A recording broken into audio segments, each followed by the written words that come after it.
Bueno, entonces bienvenidos a la revisión de este día. Vamos a comenzar con lo que es la parte de revisión de anatomía y fisiología, algo muy básico. Y luego en la segunda parte vamos a hacer lo que es el sistema circulatorio, el solito. Vamos a empezar con lo que es la revisión. Como lo dije en la reunión anterior, la, este formato que ustedes ven ahora va a terminar el 30 de junio, ya a partir del 1 de julio.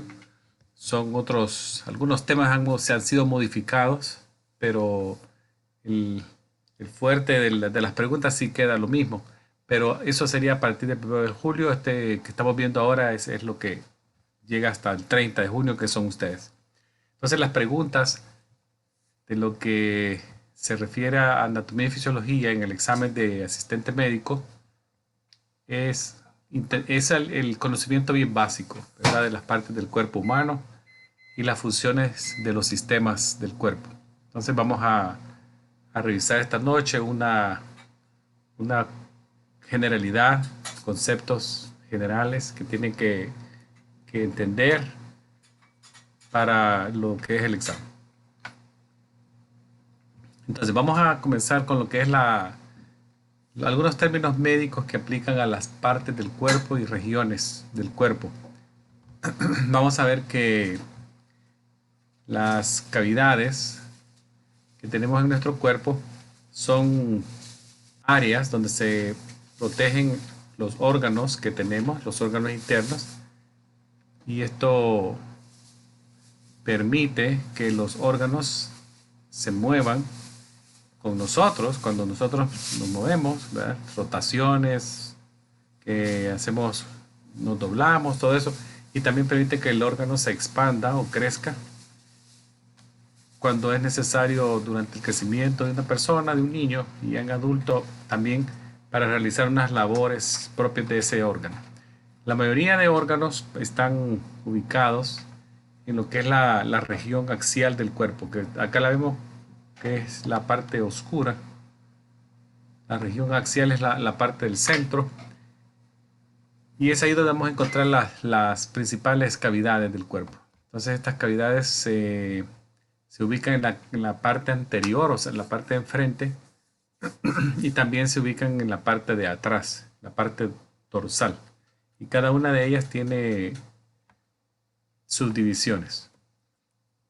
Así pues que lo que es la parte ventral, lo del frente, acá sería la parte ventral, y la parte, esta vista que estamos viendo de este dibujo que es lateral, pero lo que queremos ver acá son la parte posterior. Entonces, las cavidades dorsales o las cavidades que están atrás, tenemos dos. Una de ellas es en la parte de arriba, que es la cavidad craneal, esa zona donde se protege al cerebro. Y la otra que está ubicada en la parte de atrás, la cavidad vertebral o espinal, que es donde tenemos la médula espinal. Esas son las dos que tenemos categorizadas como dorsales o posteriores. Ahora, en la parte de adelante, ventral, tenemos dos cavidades grandes. Tenemos la cavidad torácica y la cavidad abdominopélvico. En la cavidad torácica tenemos que ahí se protegen los pulmones, el corazón, que aquí aparece en el color verde, la zona donde está el corazón. Y también tenemos otras estructuras que pasan por esta zona media. Ahí tenemos el esófago, que es parte del sistema digestivo. Y la tráquea también, que es parte del sistema respiratorio, ¿verdad? La tráquea viene así, más o menos en una forma de Y. Y es parte del sistema respiratorio y el esófago es parte del sistema digestivo. En la parte inferior tenemos la zona abdominopélvica, que es donde están la mayoría de órganos que son parte del sistema digestivo, pero también ahí tenemos del sistema renal y del sistema reproductor en la parte inferior. Ahí tenemos el estómago, por ejemplo, intestino delgado y grueso, la vesícula, el hígado, el vaso, los dos riñones, el páncreas. Y en la parte inferior tenemos el útero. Tenemos también las que son las gónadas internas. Y también está la vejiga y los uréteres que vienen de los riñones. Eso sería en la parte abdominopélvica. Si usted ve esta zona de acá, es bien grande. Ocupa un espacio bien grande. Y está protegida básicamente solamente la parte posterior, donde tenemos las vértebras. El resto de esta zona abdominopélvica está básicamente es músculo y tejido blando. Solamente la parte inferior donde está la pelvis, esta estructura de lo que es la cintura de nuestro cuerpo, es que hay otro componente óseo que protege estructuras pero ya bien inferiores. Esas son las cavidades que tenemos en el cuerpo. Ahora, para dividirlos, los anatomistas han hecho alguna división de las cavidades abdominopélvicas y para ello se han auxiliado de unas líneas imaginarias. Tenemos esta línea media que pasa justo al centro. Y tenemos otra que pasa de izquierda a derecha, más o menos a la altura del ombligo. Acá. Y eso nos divide la cavidad abdominopélvica en cuadrantes, que sería 25% cada uno, un cuarto del 100% tiene cada cuadrante. Así tenemos el cuadrante. Vamos a poner, yo le voy a poner aquí la R para el derecho y acá la L de izquierdo. Entonces los cuadrantes se dividen en superiores e inferiores. Y si están al lado derecho, sería cuadrante superior derecho, superior izquierdo, inferior derecho e inferior izquierdo. Ahí tenemos los 4 cuadrantes. ¿Para qué me puede servir esto? Conocer esto. Básicamente es una división anatómica de posición. Por ejemplo, me puede servir, acá les pongo este dibujo, que me puede servir para ubicar pulsos o posiciones de arterias. Casi en la línea media, acá en el cuadrante superior izquierdo, en la zona media, podemos ver la aorta abdominal que está atrás del estómago. La altura un poquito inferior a ese está en ambos cuadrantes, superior derecho e izquierdo. Tenemos la zona de las arterias renales. En la parte inferior tenemos la zona de la subdivisión de las ilíacas, pulsos. Y luego tenemos los femorales un poquito ya casi llegando al límite de la región inguinal. Eso sería una forma de ubicar puntos de arterias. Eso serían los cuadrantes. Y también nos ubica los órganos de forma general. Por ejemplo, podemos decir que en el cuadrante superior derecho está la vesícula, casi que el 75% del hígado. El vaso estaría en el cuadrante superior izquierdo, más o menos por acá. Los riñones. Entonces, no, es una ayuda que tenemos para posicionar órganos. Si lo queremos hacer un poquito más en detalle, con más ubicación, entonces la cavidad abdominopélvica se podría dividir en 9 segmentos. Y aquí también utilizamos algunas líneas imaginarias. Tenemos la línea que viene de la clavícula, en la parte media, clavicular media, a ambos lados, acá. Luego tenemos la línea que pasa por los rebordes de las costillas, izquierda a derecha. Y la otra que pasa también por la zona del el ombligo, izquierda derecha. Entonces aquí ya se divide la región abdominopélvica en 9 segmentos. Tenemos los superiores, que son los subcostales, y también les dicen hipocondríacos, ¿verdad? Dependiendo de la nomenclatura que se utilice. Estos están por abajo del cartílago de las costillas subcostales. Luego tenemos la región epigástrica, que es esta zona de acá. Esta es una región superior media. Ahí ubicamos, está un poquito por arriba del estómago, acá. Y tiene también casi una porción bien importante de lo que es el hígado. Luego tenemos las partes, los segmentos lumbares, que son los que están más o menos a la misma altura de las vértebras lumbares, acá izquierdo y derecho. Luego tenemos la región umbilical, que es la que está en medio de los dos regiones lumbares. Y luego tenemos lo que es la región inguinal, son partes inferiores.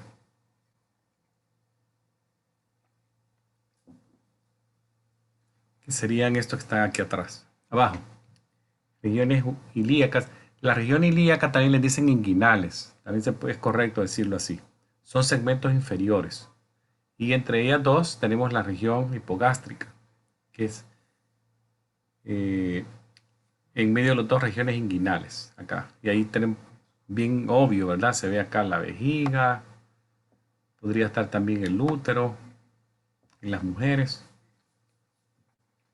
Entonces, esto es una descripción un poquito ya más puntual, más fina, para ubicar áreas del cuerpo, algunos órganos, o si estamos describiendo lesiones en la piel o algo, nos puede servir esto.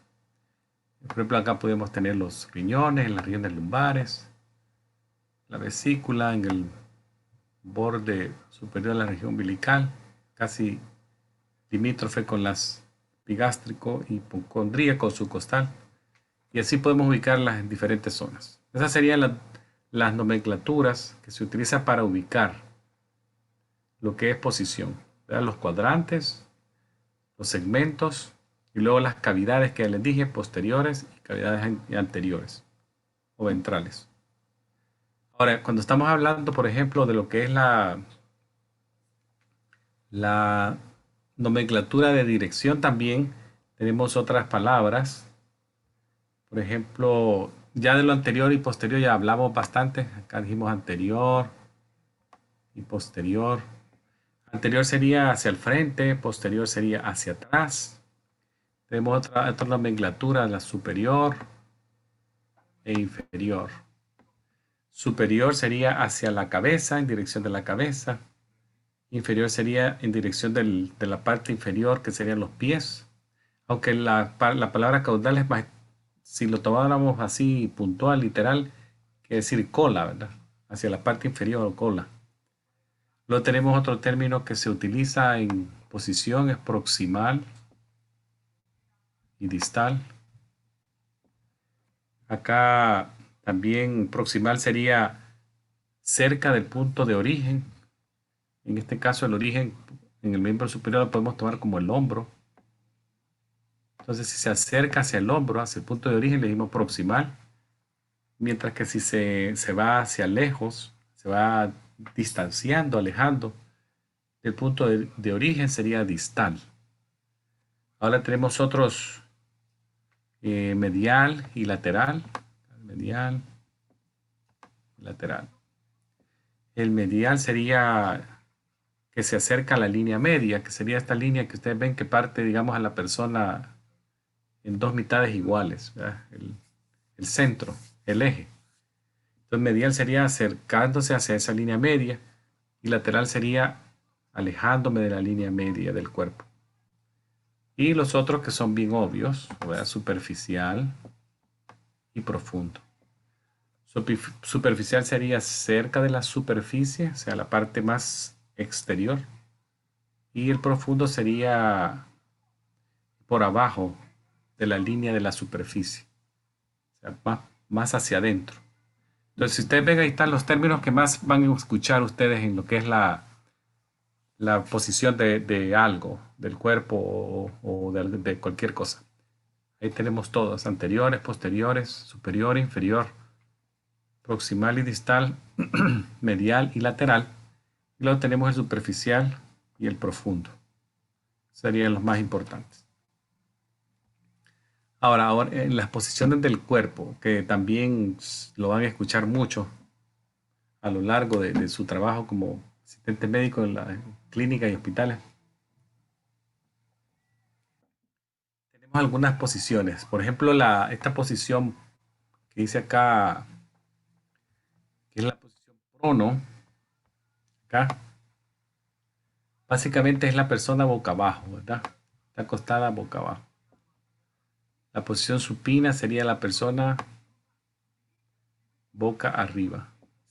Como si alguien se cuesta en la cama viendo para el techo, ese es supino. Está acostado boca abajo, prono. Si está de lado, sería una posición de cúbito lateral, ¿verdad? De lado, y ahí se expresa el lado sobre el que está apoyada la cabeza. Por ejemplo, en este caso sería la derecha, acá, y la izquierda, acá. Son posiciones que asume el paciente y si está en esa posición hay que describirlo, ¿verdad? Y decir que, qué posición tiene. De cúbito lateral izquierdo, de cúbito lateral derecho, prono. También tenemos lo que son las Trendelenburg, que es la posición que la cabeza está un poquito inferior en relación a los pies, ¿verdad? Si la línea del horizonte es acá, ustedes pueden ver que los pies están en posición superior en relación a la cabeza. Esa sería una posición de Trendelenburg.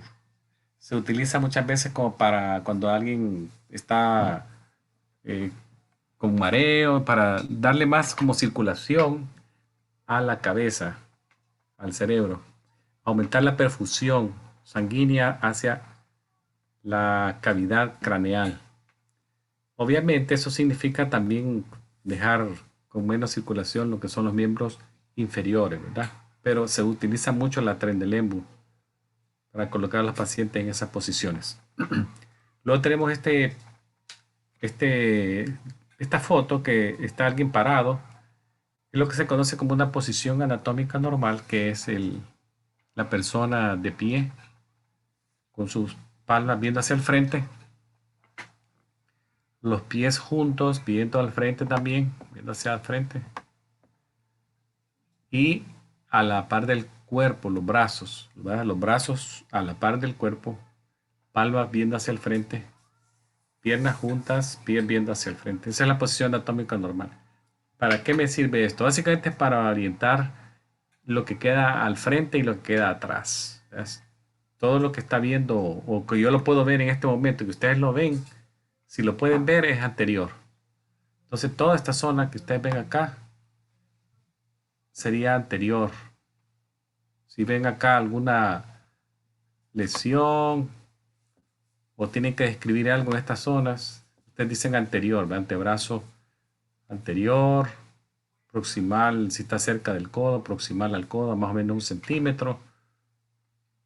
Y ahí van utilizando las palabras que recién aprendimos, de proximal o distal.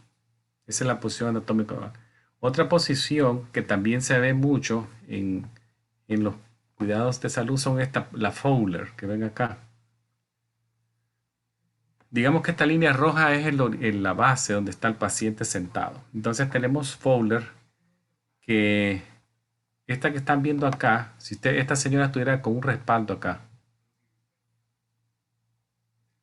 si el respaldo está entre 45 y 60 grados desde la base aquí, ese se conoce como Fowler. Si el respaldo está de 60 a 90, fuera así casi así, entonces la cabeza de ella ya no estaría ahí, sino que estaría acá, casi sentada recta. Eso se llama Fowler alto. Fowler, en inglés high Fowler, y el otro es el Fowler, ¿verdad? Entonces son 45 a 60 Fowler, de 60 a 90 high Fowler, y también hay un Fowler bien bajito que le dicen, en inglés se dice recumbent folder, que es uno que está casi como a 40 grados, así. Acá estaría la cabeza. Si ustedes ven esa folder se puede hacer de tres maneras: recumbent folder, el folder y el high folder. Ahí están las tres posiciones. Son de las posiciones que más ayudan a los pacientes cuando tienen algún tipo de problema respiratorio y están en un hospital. La cama, ¿verdad? Le ponen cama con respaldo. Básicamente es un folder cuando alguien está en la cama de un hospital. Otra posición que pueden ver en algún momento ustedes es lo que se conoce como la posición trípodo, que es la que vemos en el dibujo del niño acá. Y en adultos también se ve mucho que si ustedes ponen atención, hay gente que se coloca tal vez sin querer en esa posición, y es una posición que ayuda mucho también a respirar a pacientes que tienen enfermedad pulmonar obstructiva crónica, en español EPOC, o en inglés sería COPD, que son aquellos pacientes que tienen dificultad respiratoria, o en niños que tienen epiglotitis, que tienen como que están saliviando, tienen una inflamación de la garganta bien, bien severa, y esa posición es bien frecuentemente verlos, o es bueno posicionarlos así mientras se les da una atención más de urgencia. Básicamente es una persona que se sienta, que está sentada, y si ustedes ven, pone sus manos, ¿verdad?, sobre las rodillas y se inclina un poquito hacia adelante, y eso hace que también los hombros se abran un poco y permitan una mejor expansión de los pulmones. Y eso permite que el aire que se inspira entre más cantidad hacia los pulmones. Se ve mucho en pacientes que tienen problemas respiratorios. Así como esta señora la ven acá, inclinada hacia adelante, sus brazos apoyados en las rodillas. Y es una posición que la van a ver mucho en pacientes con problemas respiratorios. Se llama la posición trípodo. Esas serían las más importantes que les quería compartir en base a posiciones que puede ser que vean en algún momento. Vamos a pasarnos ahora así rápidamente a revisar lo que es un poquito de las células, un poquito de biología así general, bien rápida, un recordatorio, ¿verdad? Vamos a ver que la célula básicamente, cuando decimos células, se nos viene a la mente redondas, porque es lo que hemos visto siempre en los libros de texto, una célula redonda. Pero la célula, en algún momento vamos a ver que viene de diferentes formas, dependiendo de la función. Entonces dicen que la forma sigue a la función. Por ejemplo, la neurona es una célula y la neurona no es redonda. Algunas células musculares también no son redondas, son elongadas, como que fueran salchicha. Entonces básicamente es la forma de la función que ellas tienen que desempeñar, así es la célula. Pero los componentes internos son iguales. Ahí sí no hay mucho cambio. Entonces la célula básicamente es la unidad viviente con función propia más pequeña que está en el cuerpo. Así tenemos, por ejemplo, todo lo que vemos acá como estructura celular es básicamente parte de lo que es la célula, ¿verdad? Los componentes de la célula, por ejemplo, tenemos lo que rodea la célula, lo que la protege del medio ambiente es la membrana celular. Voy a ir acá, membrana celular. También tiene un medio interno que sería lo que se conoce como citosol, y el citosol con las estructuras que están adentro se llama citoplasma. Acá también tiene una capacidad de producir su propia energía y tiene mitocondria. Capacidad también la célula de producir sus propias proteínas, el ribosoma, de hacer una depuración de segmentos que ya no se utilizan. Ahí tenemos la lisosoma, la parte digestiva, la zona donde se modifican algunas proteínas, el aparato de Golgi, y la parte interna más importante probablemente de la célula, que es el núcleo, que sería como el cerebro de la célula, el núcleo. que es donde está almacenado el DNA de cada cédula. Entonces, cada cédula de nuestro cuerpo tiene DNA en su núcleo y es donde se copian algunos segmentos del DNA, lo que se conoce como genes, y cada gen tiene la capacidad de formar una proteína. Eso sería en el núcleo. Ahora vamos a ver un poquito sobre la complejidad. La, la célula, el que dijimos que era lo más básico. Las células muchas veces ellas se forman grupos de diferentes tipos de moléculas combinadas en una forma específica para formar estructuras celulares específicas. Eso ya sería como el nivel, el primer nivel de la, si ustedes se imaginaran esto, la organización del cuerpo como que fueran gradas que van desde lo más bajo hasta lo más alto. Cada escalón es una grada. Entonces, el primer escalón probablemente podemos decir que es el nivel de la célula, nivel celular. A partir de ahí empezamos a ser un poquito más complejos y vamos aumentando en la complejidad, ya no de las células, sino que se van agrupando diferentes segmentos de célula y ya vamos a formar otras cosas. Por ejemplo, cuando las células se agrupan por su función y por su estructura, ellas hacen lo que se conocen los tejidos. Y ahí hay un tejido. En el cuerpo tenemos tres tejidos principales y cada uno de ellos se subdivide. Voy a decir yo solo los generales. Tenemos, por ejemplo, el tejido del epitelio, epiteliales. Tenemos los tejidos conectivos. La sangre es uno de ellos, el conectivo líquido, fluido. Pero hay muchos más en el conectivo. Ahí está el hueso, los cartílagos, los tendones. Es parte del tejido conectivo. Ellos se subdividen en varios. Luego tenemos el músculo, que es otro tejido, y el nervioso. Son los cuatro principales tejidos en el cuerpo. Ahora, cuando ya los tejidos, vamos en el siguiente escalón, vemos el siguiente paso. Los tejidos se agrupan también para formar estructuras más diferenciadas. Ya tenemos lo que se llaman los órganos. Entonces los órganos son responsables de una función muy especial para la vida en el cuerpo. Los órganos son bien especializados y cada uno de ellos, ya lo vamos a ver, tiene una función bien específica. Aquí, así pues, algunos órganos son sólidos, como el hígado, el vaso, son sólidos, y otros son huecos, ¿verdad? Entonces, están casi siempre en cavidades, protegidos por cavidades en el cuerpo.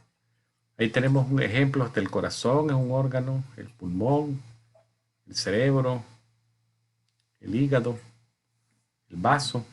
Si tiene más de un tejido es un órgano, ya lo dijimos. Entonces, ya vamos a dar el siguiente paso, ¿verdad? Cuando órganos se agrupan, forman lo que se conocen sistemas acá. Entonces los órganos se agrupan por sistemas y esto consiste en dos o más órganos que juntos hacen una función en el cuerpo. El cuerpo humano tiene 11 sistemas de órganos y estos órganos trabajan juntos para asegurar que la vida como la conocemos se lleve a cabo. Es bien difícil decirle a alguien, si yo le dijera qué órgano le puedo retirar por 24 horas, y me imagino que cualquiera que le pregunte de ustedes tendría una dificultad en decirme qué le retiro por 24 horas.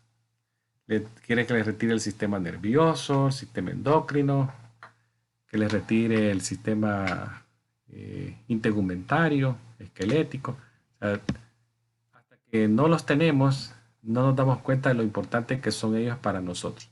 Entonces es bien difícil. Imagínense a alguien que pierde, en un accidente pudiera perder el vaso como parte del accidente, como un trauma severo, o alguien pierde por diferentes enfermedades, un órgano que ya no le funciona bien, alguien tiene un derrame, un stroke y parte de su sistema nervioso se ve afectado.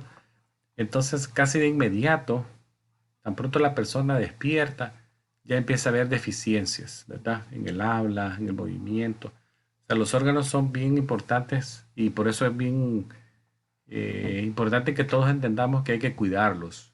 Y vamos a hablar de eso, de los sistemas, cómo podemos cuidarlos. Hablemos así rápidamente de ellos de izquierda a derecha. Voy a empezar de acá, de acá, me voy a ir para allá. Tenemos el primer sistema que sería el sistema integumentario.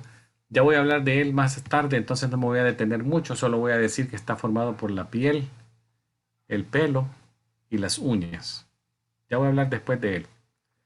El segundo también voy a hablar un poquito en detalle más después. Y teníamos el sistema muscular y esquelético. Está el esquelético está formado por los huesos y los huesos cuando se unen en algunas áreas y esa unión está protegida por cartílago y hace un movimiento, se conoce como una articulación. Luego tenemos los músculos, el sistema nervioso, también voy a hablar otro momentito de él, ya solo lo voy a decir que está formado por el cerebro, la médula y los huesos, perdón, los nervios periféricos que tenemos. Luego tenemos el sistema endocrino, que es un sistema que regula nuestra función del cuerpo a través del uso de unas sustancias químicas, hormonas. ¿Tá? Las hormonas son producidas por glándulas que las encontramos a diferentes distancias del cuerpo, de la glándula tiroides, el páncreas es otra glándula, tenemos la glándula adrenal o suprarrenales que están arriba de los riñones, las glándulas sexuales, los ovarios y los testículos. Y en el cerebro también tenemos unas glándulas bien importantes que están ubicadas en la parte muy profunda del cerebro, en la parte inferior. Tenemos la pituitaria, una glándula que juntos ahí podemos encontrar hasta, creo que son más o menos como de 9 a 10 distintas hormonas que salen de ahí, de la zona. Luego tenemos el sistema circulatorio, que lo voy a hablar ya más en la segunda hora, en detalle de él. El sistema linfático, el sistema respiratorio, que está formado por los pulmones y las estructuras que auxilian a mover y sacar aire, bueno, sería gases, ¿verdad? Del cuerpo, el CO2 y meter oxígeno a los pulmones. Luego tenemos el sistema digestivo, que es uno de los más, si ustedes ven, de los más extensos.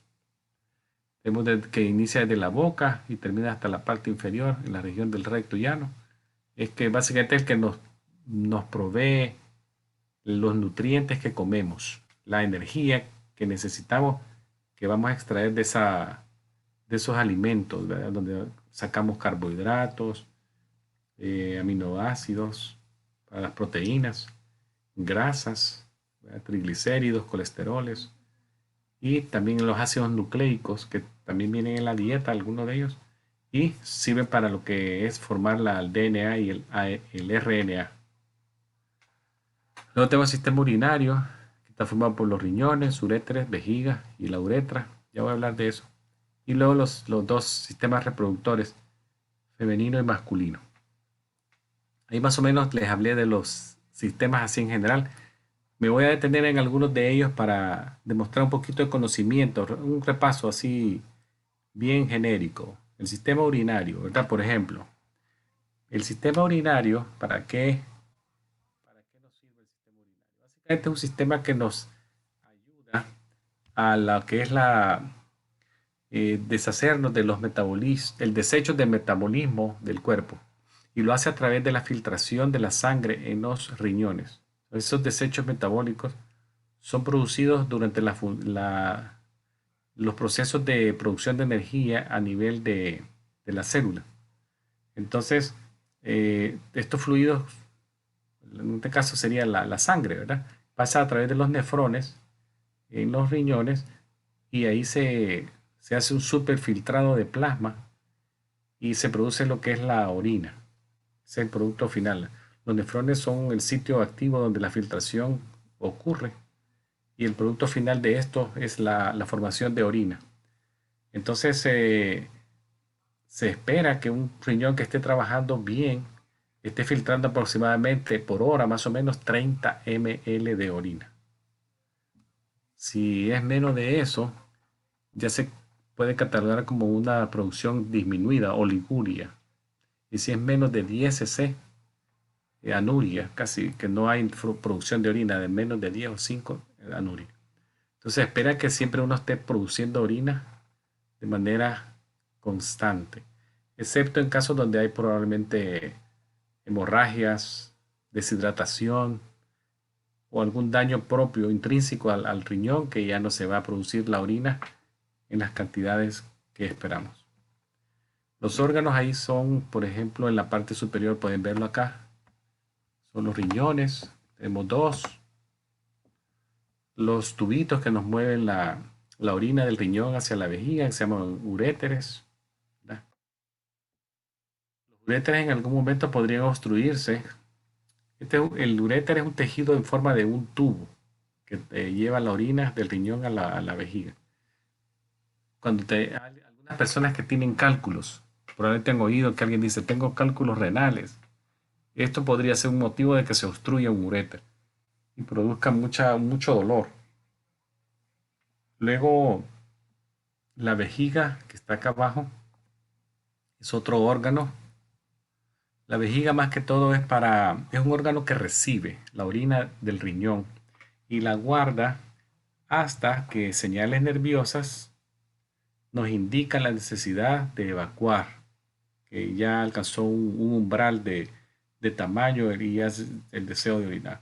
Y luego tenemos la porción final de esa zona que se llama uretra, que básicamente es un tejido en forma de tubo también, que recibe la orina de la vejiga y la excreta al exterior del cuerpo.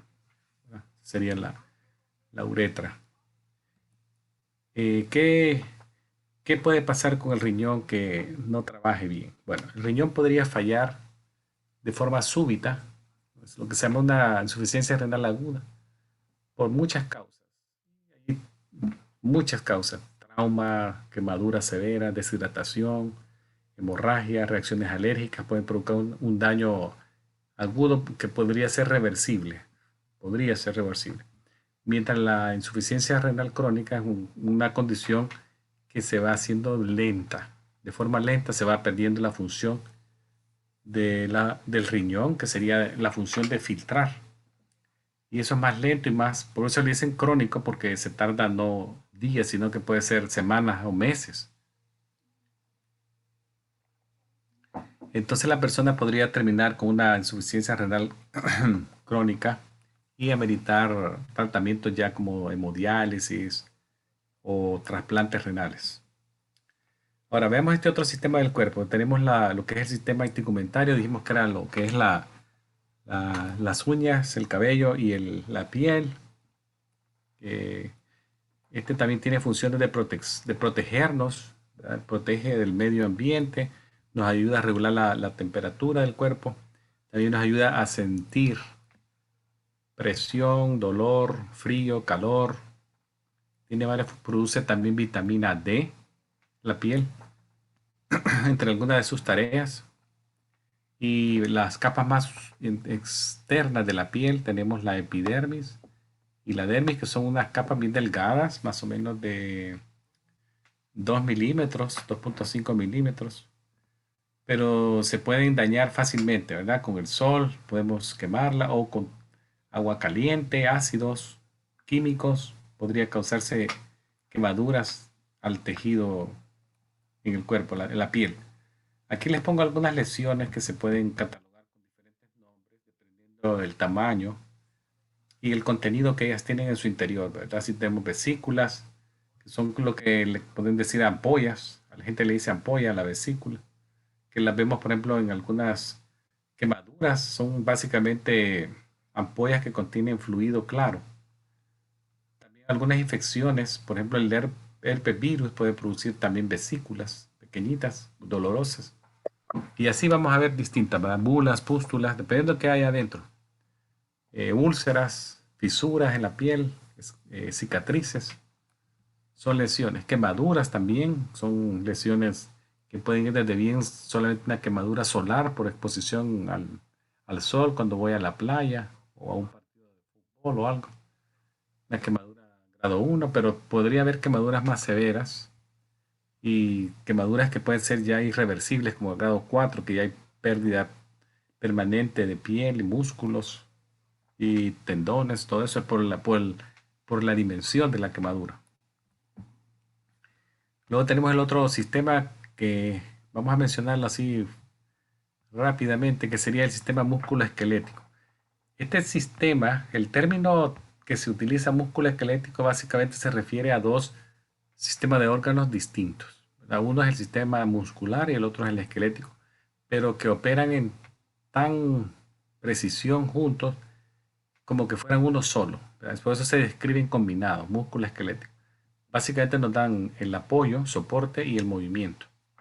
Y está constituido de músculo y el otro por huesos y articulaciones, tendones, ligamentos. Básicamente es para movernos. Eh, los huesos, como ustedes pueden ver, los podemos clasificar, vean acá al lado derecho, acá, según la forma, a ver, la forma y el tamaño, los podemos clasificar en largos, sería este, huesos largos. Ahí tenemos el húmero, el fémur, son huesos largos, son más largos que anchos. Luego tenemos un hueso corto, que son aquellos que son más anchos que largos. Por ejemplo, un ejemplo que les podría dar ahí serían los huesos de la mano, los carpales y los tarsales, acá en el pie. Son huesos pequeños. Luego tenemos los huesos planos. Estos son los huesos que son delgados. Y ahí tenemos el esternón y la escápula o el omóplato en la espalda. Y luego tenemos los huesos irregulares, que son aquellos que no se clasifican en ninguna de los que dije.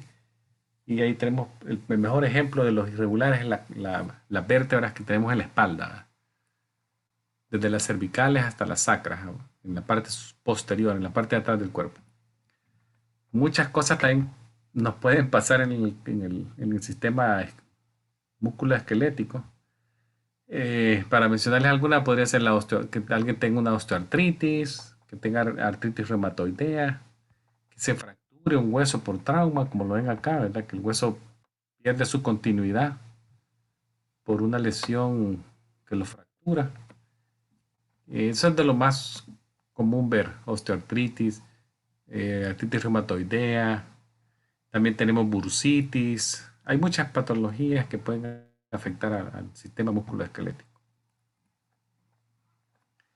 Ahí les pongo los tres tipos de tejido muscular.